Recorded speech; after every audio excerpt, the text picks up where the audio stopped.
बिस्मिल्लाहिर्रहमानिर्रहीम।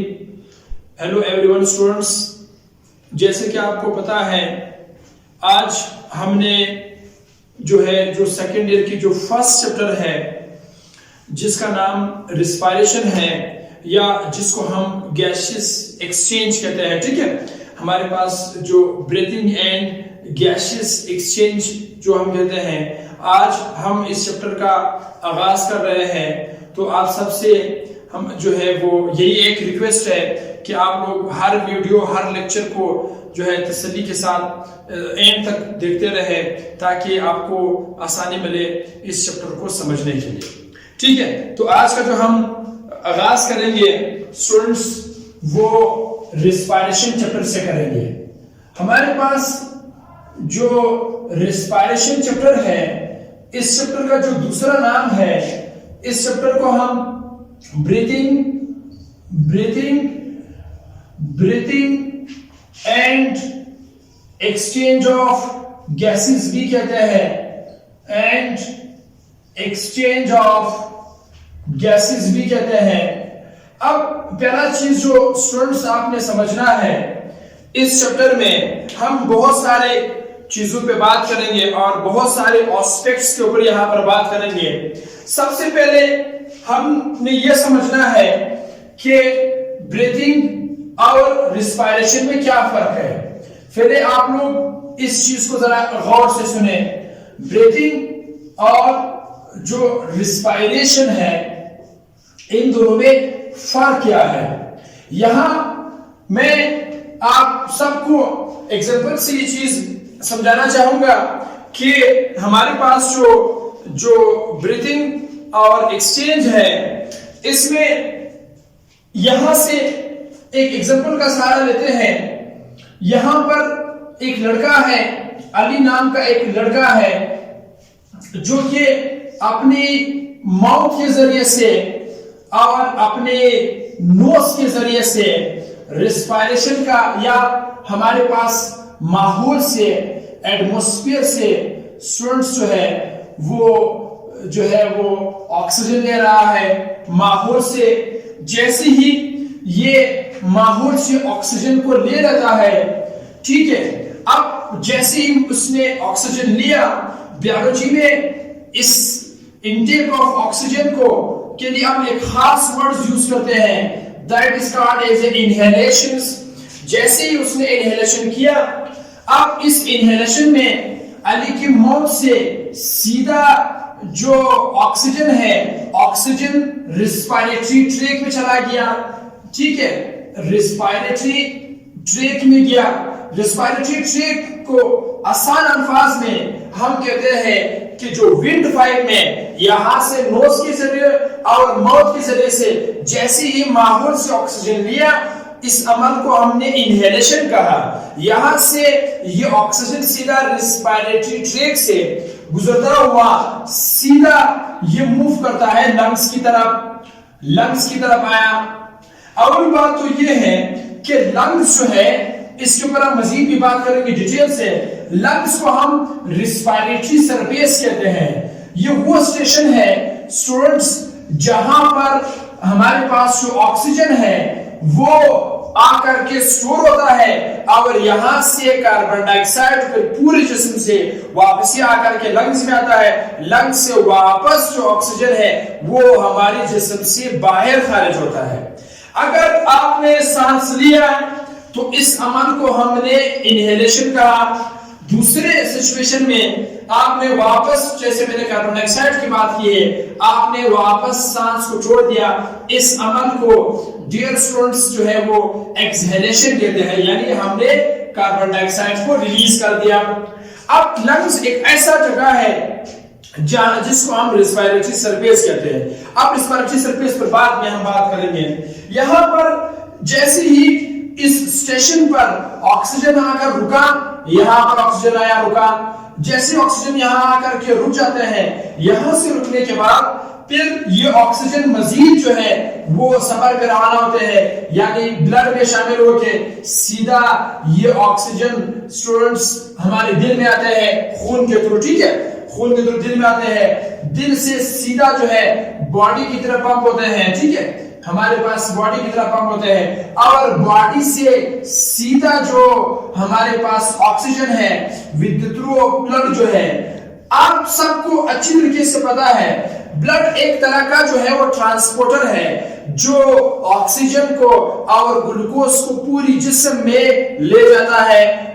साथ में प्रोटीन हो गया, जो डिजॉल्व न्यूट्रिएंट्स है उसको भी पूरी जिस्म में लेके जाता है और वापस ही जो हमारे पास वेस्ट वाटर है और कार्बन डाइऑक्साइड है उसको उठा करके सीधा जो जहां पर वेस्ट मटेरियल उतरना है वहां पर वेस्ट मटेरियल को जो है उस स्टेशन पर पहुंचाते हैं जहां पर यूरिन फॉर्मेशन होते हैं और कार्बन डाइऑक्साइड को सीधा हमारे पास ला करके स्टूडेंट जो है वो लंग्स की तरफ ले आता है। तो ये एक तरह का जो है वो न्यूट्रल या एक तरह का पोस्टमैन है जो चीजों को कैरी करता है।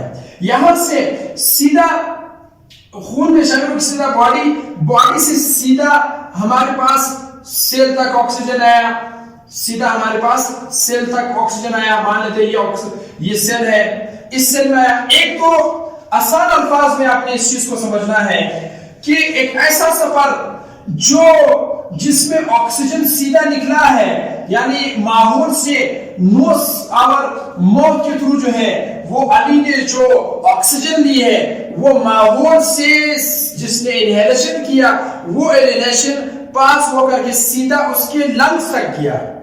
ठीक है, जब उसके लंग्स में आया, अब ऐसे जो हमारे पास सांस लेने का जो अमल है बायोलॉजी में, ऐसे सांस लेने को ब्रीथिंग कहते हैं। That is called as a breathing. अब हमारे लिए बड़ा आसान हो गया है, हम ब्रीथिंग में यहां ये बात लिख सकते हैं कि जो हमारे पास ब्रीथिंग है, ठीक है, जो हमारे पास ब्रीथिंग है इसमें हम लिखते हैं it is a natural process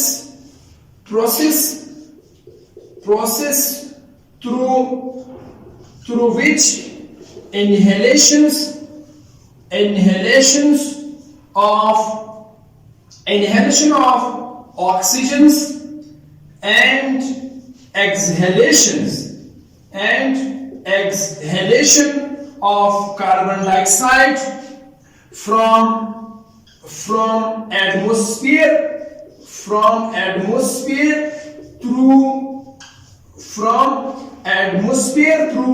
lungs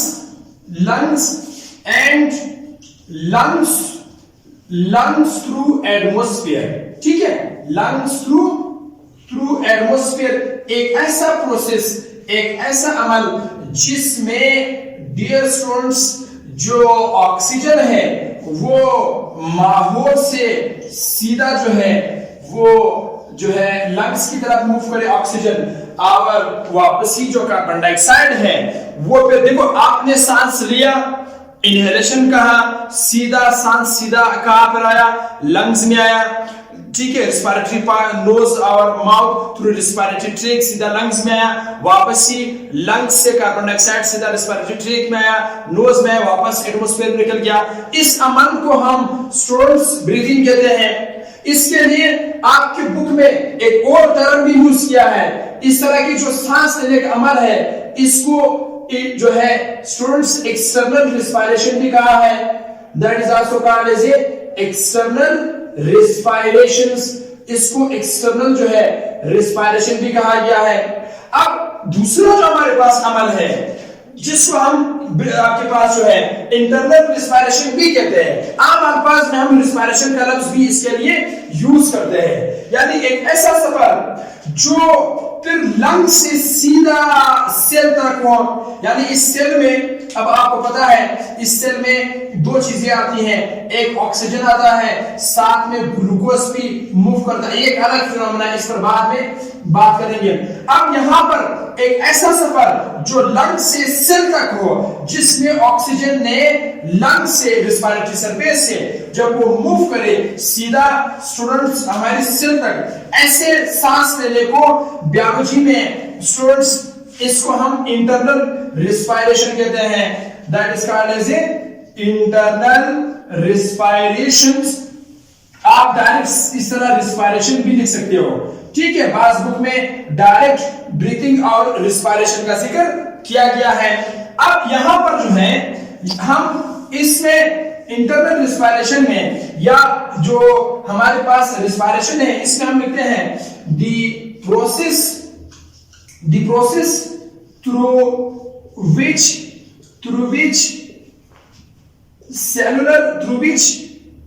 the oxygens या आपके पास जो गैसेस लिखो the gases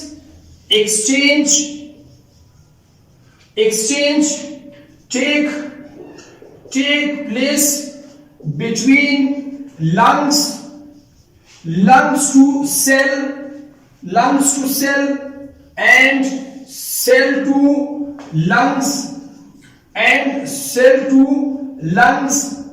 lungs is called internal respirations।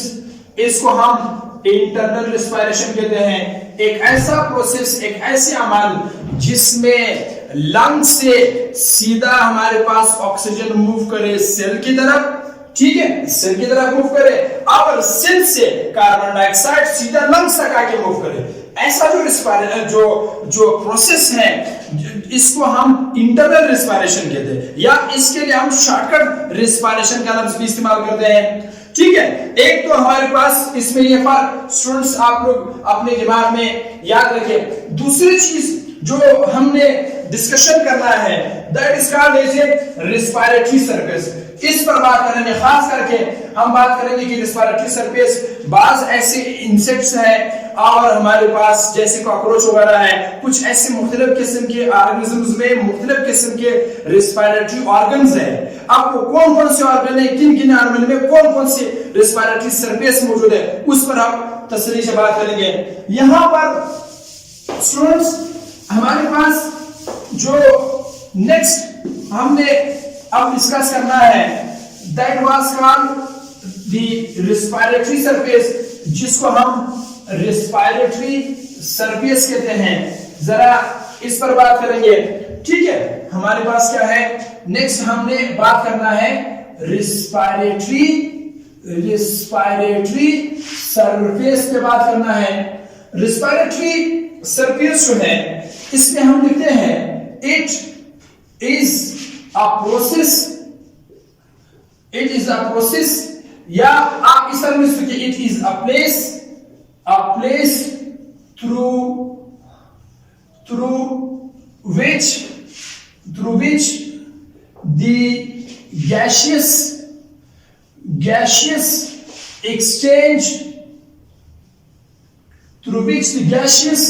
exchange take place। एक ऐसा जगह जिस्म के अंदर जहां पर गैसियस का तबादला हो, जहां पर गैसियस एक्सचेंज हो रहा हो, ऐसे जगह को बायोलॉजी में रिस्पायरेटरी सरफेस कहते हैं, ठीक है। अब यानी जैसे हमारी बॉडी में लंग्स है जिसमें ऑक्सीजन आके स्टोर होता है, वापस कार्बन डाइऑक्साइड रिलीज होता है, अब ऐसे सेशन को हम रिस्पायरेटरी सरफेस कहते हैं, ठीक है। नंबर 1। नंबर 2 चीज अब जो हमने समझना है कि आप स्टूडेंट्स आपको कैसे पता चलेगा कि हमारे बॉडी में जो रिस्पायरेटरी सरफेस है उसकी क्या क्या कैरेक्टरिस्टिक्स होना चाहिए, ठीक है। अब हम बात करेंगे कैरेक्टरिस्टिक्स ऑफ रिस्पायरेटरी सरफेस। दूसरा आपने हेडिंग देना है कैरेक्टरिस्टिक्स ऑफ रिस्पायरेटरी सरफेस, यानी जो रिस्पायरेटरी सरफेस है इसकी क्या खुसूसियात होते हैं, ठीक है। रिस्पायरेटरी सरफेस की जो पहली खुसूसियात है जो आपने याद रखना है वो ये है कि जगह हमारे पास 3 होना चाहिए, ठीक है, बारीक होना चाहिए जगह, नंबर 1। नंबर 2 ये है कि जो सरफेस एरिया है उसमें नमी होना चाहिए, ठीक है। दूसरा पॉइंट जो आपने याद रखना है surface area should be moist, यानी उसमें नमी होना चाहिए। आप सबको पता है डियर स्टूडेंट्स जो हमारी लंग्स है इसमें डियर स्टूडेंट्स जो है जो आपके पास जो नमी है वो म्यूकस की वजह से है, ठीक है। यानी हमारे पास जो है जो म्यूकस है, म्यूकस की वजह से जो है हमारे लंग्स में जो है वो नमी रहती है, ठीक है। तो नमी होना चाहिए, जगह थिन होना चाहिए। तीसरा चीज जो आपने याद रखना है रेस्पिरेटरी सरफेस की जो कैरेक्टरिस्टिक्स है वो ये है कि हाई वैस्कुलर, ठीक है, जो तीसरा हमारे पास है that was called as a high vascular, ठीक है। हाई वैस्कुलर से मतलब क्या है, मींस मोर सफिशिएंट ब्लड होना चाहिए, ठीक है, यानी उस एरिया में बड़े पैमाने पे खून का होना या खून का आना जरूरी है। ये कैरेक्टरिस्टिक्स आपने याद रखना है। नंबर 4 जो है, जो आपने याद रखना है कि पिगमेंट्स का होना जरूरी है, ठीक है, प्रेजेंस ऑफ पिगमेंट्स का होना चाहिए। देखिए यहां पर पिगमेंट से मुराद क्या है, यहां जो पिगमेंट से मुराद यहां पर ये है जैसे कि हमारा जो ब्लड है, ब्लड के अंदर जो है स्टूडेंट्स हीमोग्लोबिन मौजूद है, ठीक है, हीमोग्लोबिन एक पिगमेंट्स हमारे ब्लड में मौजूद है। इस हीमोग्लोबिन का काम क्या है, ये जब खून सीधा बॉडी की तरफ मूव करता है तब वो अपने साथ ऑक्सीजन बाइंड कर लेता है, ठीक है, ऑक्सीजन बाइंड करके पूरी जिस्म में शिफ्ट कर लेता है। अब जब कभी उसने वापसी पे आना हो तो अपने साथ कार्बन डाइऑक्साइड को बाइंड करके जो है वो सीधा मूव करते हैं, यानी एक हीमोग्लोबिन जो है वो अपने साथ जो है वो 4 ऑक्सीजन को बाइंड करके सीधा सेल की तरफ जो है वो मूव करता है, ठीक है। ये बात आपने याद रखना है। नंबर 5 जो बात आपने याद रखना है स्टूडेंट्स वो ये है कि लार्ज सरफेस एरिया होना चाहिए, ठीक है, लार्ज सरफेस एरिया, ठीक है, जो जगह है वह हमारे पास क्या होना चाहिए, लार्ज सरफेस एरिया। अगर ये कैरेक्टरिस्टिक्स मौजूद है तो आप ये बात कह सकते हो कि जिस भी ऑर्गेनिज्म्स में बशमूल हम इंसान भी इसी में आते हैं, अगर हमारी बॉडी में ये 5 कैरेक्टरिस्टिक्स किसी ऑर्गन में है स्टूडेंट्स तो उस ऑर्गन्स को जो है हम रेस्पिरेटरी सरफेस कहेंगे। क्या कहेंगे उसको, रेस्पिरेटरी सरफेस कहेंगे। अब यहां पर जो है अब हम बात करेंगे, बास हमारे पास ऐसे मुख्तलिफ जो है ऑर्गन्स है, यानी वेरियस एनिमल्स में हमारे पास वेरियस जो है वो ऑर्गन्स जो है वो इन्वॉल्व है, ठीक है, इन्वॉल्व है रेस्पिरेशन में, जरा उस पर भी बात करेंगे। यहां पर स्टूडेंट्स रेस्पिरेटरी सरफेस की इस कैरेक्टरिस्टिक्स के बाद यहां पर आपने नेक्स्ट अपने दिमाग में ये बात याद रखना है कि that was called as various organ.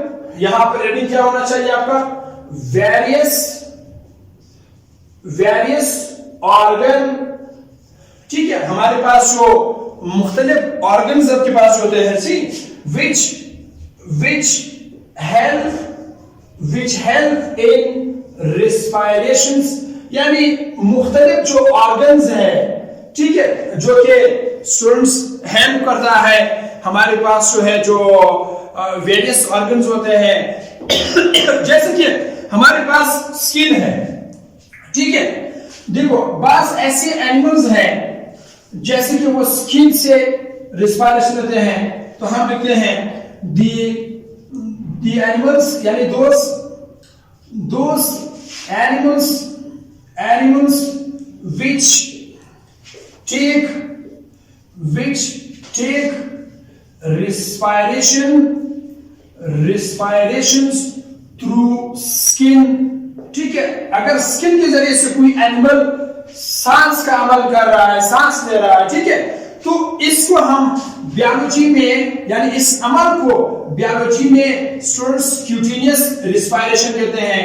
That is called as a cutaneous respirations. अब जो क्यूटेनियस रिस्पायरेशन का जो अमल है वो खास करके आपको स्टूडेंट्स अर्थवर्म में नजर आएगा, ठीक है। हमारे पास जो अर्थवर्म है, ठीक है, अर्थवर्म हुआ, अर्थवर्म के साथ साथ, ठीक है, आपके पास जो है फ्रॉग हो गया, ठीक है, ये वो एनिमल है जो स्किन के जरिए स्टूडेंट्स क्या करते हैं, सांस लेते हैं। बस ऐसे एनिमल हैं जो ट्रकिया के थ्रू, यानी गले के थ्रू जो है वो सांस लेता है। यानी दूसरा हमारे पास क्या है, ट्रकिया के थ्रू लेते हैं, ठीक है। दोज ऑर्गेनिजम्स, ठीक है, the animals which takes respirations with